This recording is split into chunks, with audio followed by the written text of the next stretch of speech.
Hi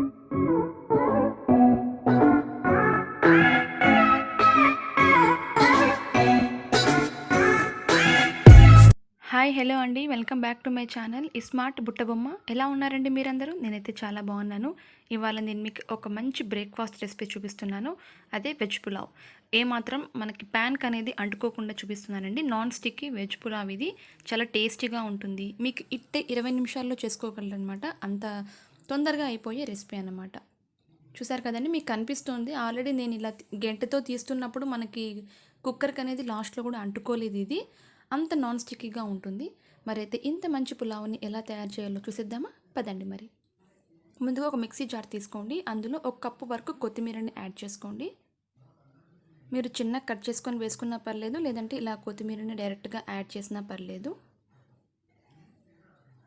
అలాగే ఒక 3 పచ్చిమిర్చి, మీ కారానికి తగ్గట్టు కూడా తీసుకోవచ్చు. ఆ తర్వాత ఒక 1/4 కప్ వరకు పుదీనా.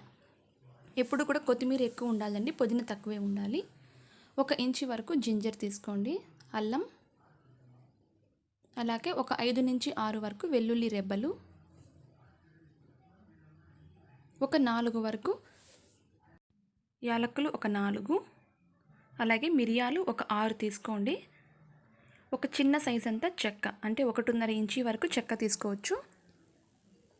1 స్పూన్ వరకు జీలకర్ర. కాస్త కొద్దిగా వాటర్ వేసి ఇవన్నీ కూడా ఫైన్ పేస్ట్ లాగా చేసుకుందాం. చూసారు కదా, ఇలా చాలా ఫైన్ పేస్ట్ అనేది అవ్వాలి. ఎక్కడ కూడా మనకి ఆకు అనేది మిగలకుండా నీట్గా కూడా పేస్ట్ చేసేసుకోండి. ఇప్పుడు మనం ఒక కుక్కర్ పెట్టేసుకోవచ్చు, లేదా మీ దగ్గర ఏదైనా ఫ్రైయింగ్ ప్యాన్ ఉన్నా సరే దాంట్లో అయినా చేసుకోండి. మందపాటి కడాయి అట్లాంటిది. ఇందులో మనం ఆయిల్కి బదులు నెయ్యి వేసుకుంటున్నాం. ఒక 4 టేబుల్ స్పూన్స్ వరకు నెయ్యి వేసుకుందాం. ఇక్కడ నాకు కొంచెం నెయ్యి అనేది సీజన్ వింటర్ కదండి, కాస్త గట్టిపడింది.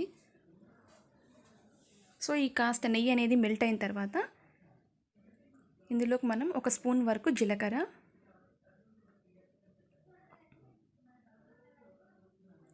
ఈ జీలకర్ర కాస్త వేగిన తర్వాత ఒక బే లీఫ్ అండి, బిర్యానీ ఆకు అంటాం కదా అది. అలాగే ఇందులో కూడా మనం చెక్క, లవంగాలు, మిరియాలు, యాలక్కలు ఇవన్నీ కలిపి మనం వేసేసుకుందాం స్పైసీనెస్ కోసం. ఇవన్నీ కూడా ఒక 3 యాలక్కలు వేసుకోండి, ఒక 6 మిరియాలు, 3 నుంచి ఒక 7 వరకు లవంగాలు వేసుకోవచ్చు. ఆ తర్వాత ఒక 5 నుంచి 6 వరకు జీడిపప్పు పలుకులండి. నేను మధ్యలో కట్ చేసి వేసుకున్నాను. మీరు కావాలంటే దాన్ని హాఫ్గా వేసుకొని కూడా వేసుకోవచ్చు. ఆ తర్వాత 1 కప్పు వరకు ఎర్రగడ్డ, ఆనియన్, వెల్లిపాయ ముక్కలండి. ఇవి మనకు కాస్త కలర్ చేంజ్ అయ్యేంత వరకు వేపుకోవాలి. మనకి గోల్డెన్ బ్రౌన్ కలర్ వస్తాయి ఉల్లిపాయ అనేది. చూసారు కదండి, కాస్త కలర్ చేంజ్ అయింది. ఇప్పుడు మనం 1 కప్పు వరకు టమాటో పీసెస్ని యాడ్ చేసుకుందాం. చిన్న కట్ చేసుకోండి టమాటో పీసెస్, ఎందుకంటే మనకి తొందరగా వేగుతాయి అన్నమాట. అలాగే 1 కప్పు వరకు బీన్స్, అంటే 5 నుంచి 10 బీన్స్ తీసుకోవచ్చు. అలాగే ఒక హాఫ్ క్యాప్సికమ్ కూడా కట్ చేసుకొని వేసుకోండి. అలాగే ఒక 2 క్యారెట్ ముక్కలు, అలాగే ఒక బంగాళాదుంప. ఇవన్నీ కూడా మనం ఒకసారి వేయించుకుందాం, ఎందుకంటే కాస్త నెయ్యిలో ఇవి కాస్త ఫ్రై అవ్వాలి. ఒక 2 నుంచి 3 సార్లు నెయ్యిలో ఫ్రై చేసుకోండి. ఇప్పుడు మనం ముందుగా తయారు చేసి పెట్టుకున్నాం కదా పుదీనా పేస్ట్ అనేది, అది ఇందులో వేసేద్దాం. ఈ పేస్ట్ అనేది కాయగూరలకంతా పట్టేటట్టుగా ఒక 2-3 సార్లు అలా తిప్పుకోండి. చూసారు కదా, మనకి ఈజీగా స్ప్రెడ్ అవుతుంది, అంటే బాగా పట్టుకుంటుంది ఈ కాయగూరలకు అనేది ఆ పేస్ట్ అనేది. టేస్ట్కి తగ్గట్టుగా సాల్ట్ వేసుకోండి. ఇక్కడ నేను ఒక 2 టేబుల్ స్పూన్స్ వరకు సాల్ట్ తీసుకున్నాను. ఇంకొకసారి మొత్తం అంతా తిప్పేద్దాం. అలాగే ఇక్కడ నేను ఒక 2 గ్లాసుల వరకు బియ్యాన్ని తీసుకున్నాను. 2 గ్లాసులు అంటే 4 గ్లాసుల వరకు కొలత అండి, వాటర్ రేషియో అది.